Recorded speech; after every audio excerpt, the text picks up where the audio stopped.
Hey, I'm AnthonyRomano, and this video is going to tell you about niacin on keto. So I'm going to try and make this one quick, but niacin on keto is a very powerful strategy, but it is one that is, pretty intense, okay? Especially if you're new to it, so you have to use it with caution. But I'm going to explain all that in this video, and if you could like the video, that will help me out tremendously because it will make YouTube show my content to more people. Let's get into this.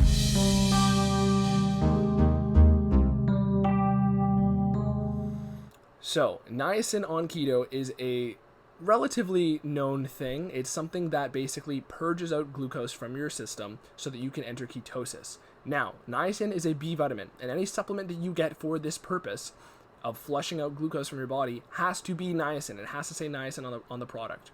And I also have a niacin link in the description if you are interested in getting one. But keep in mind, first, I'll say the disclaimer here, start off with a very small dose. If you do not start off with a small dose, you are going to feel an effect that's very comparable to a sunburn for about 3 or 4 hours. So even the dose that's in the pill on the one I've linked, which is 500 milligrams, literally crack open the pill and use like a fifth of that. I'm not even kidding. So you want to start off light and then build up your tolerance, and then that flushing effect will not be as displeasing to you.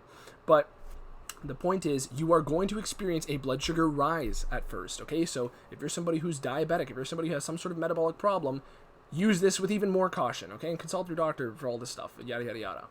But the point is, you are going to get a blood sugar spike at first, and then it's going to go away, almost like exercise, where you get this blood sugar spike, this cortisol spike, and then after that point, you're going to be making ketones through the Cortis-Douglas effect. But in the case of niacin, you're going to run through that glucose, and then you're going to experience enhanced ketogenesis, which is the production of ketones. So if you're somebody who's doing a fast, this is powerful for detoxification and enhancing autophagy. Now, granted, at first, the blood sugar is going to go up. Autophagy and whatnot is going to slow down. But after you run through that glucose, you're purging it out of your body. Okay, and there's a lot of benefits for a variety of different functions in your body by doing this in the fasted state. But as far as weight loss goes, I've seen some studies that show niacin enhances the removal of fat around the stomach area particularly, which is quite interesting. But I believe that it mostly has to do with the fact that, after you purge out all of your glucose, you have no other choice but to enhance the burning of fat. That's your body's only other option. That's essentially the main, premise behind ketogenic dieting in and of itself, is that if you don't eat carbohydrates, your body has no choice but to burn through fat. But when you fully purge through even the small amounts of glucose that are going to be in your muscle stores or little extra backup glucose that's in your body, that's going to be, leading to enhanced fat burn.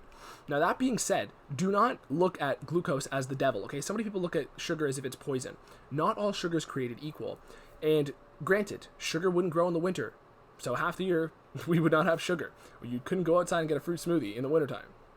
Every society had some variation of this.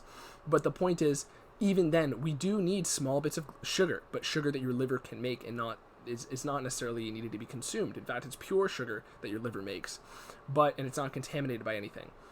But at the end of the day, when we're looking at the benefits of clearing out your sugar, yes, if you're somebody who has unstable blood sugar, do not do this because it will be even more uncomfortable and could be dangerous for you. But for most people who are metabolically healthy, this is going to lead to absolutely more fat burn.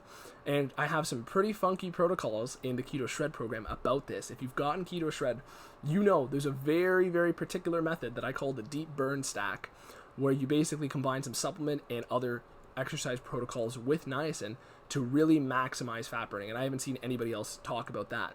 But I have seen some great resources give out information on niacin. And, that's, hey, credit where it's due. There's a lot of other people who know what they're talking about in the keto sphere here. But is niacin going to be uncomfortable? Yes, probably. And it probably will be quite unbearable, so I highly encourage you to use a small dose.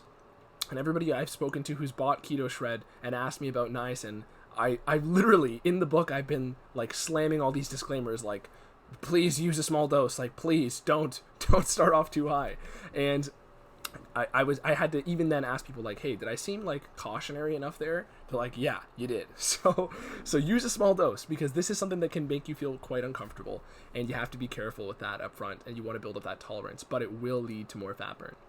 And there's plenty of other research on this. on how it can benefit this, but it must say niacin. That must be the active ingredient. It cannot be nicotinamide or some other form of this vitamin. It cannot be a B complex that has the other B vitamins, because this only works when niacin is taken in isolation. Now, last thing I'll say is you don't want to take this when you're having food. You ideally will be best benefited by having this in a space of intermittent fasting. Okay, so even 6 or so hours after your last meal, 5-6 hours for at least, ideally when you wake up and do some sort of fasted cardio, that's the best time to milk out more fat loss. But this is interesting because it doesn't actually enhance the oxidation of fat like a lot of other fat burners will, like L-carnitine or CLA. But what it will do is it will make you run through that glucose so that you then start burning more fat, because there's no other. It's a byproduct of the actual function of niacin. That is it for this video, okay? And keep in mind too, a lot of other products like pre-workouts and stuff will put in small doses of niacin because it'll give you a little blood sugar kick going into the pre-workout experience. But you're gonna have to tweak around with this to know if you want to use it pre-workout. But that is it for this video. Follow me on Instagram. Please like this video and subscribe. Okay, go to my website if you want to get more in depth with coaching programs and consultations. I'm happy to help as well for free in the comment section. So let me know some questions. I'll do my best to help you out. Peace.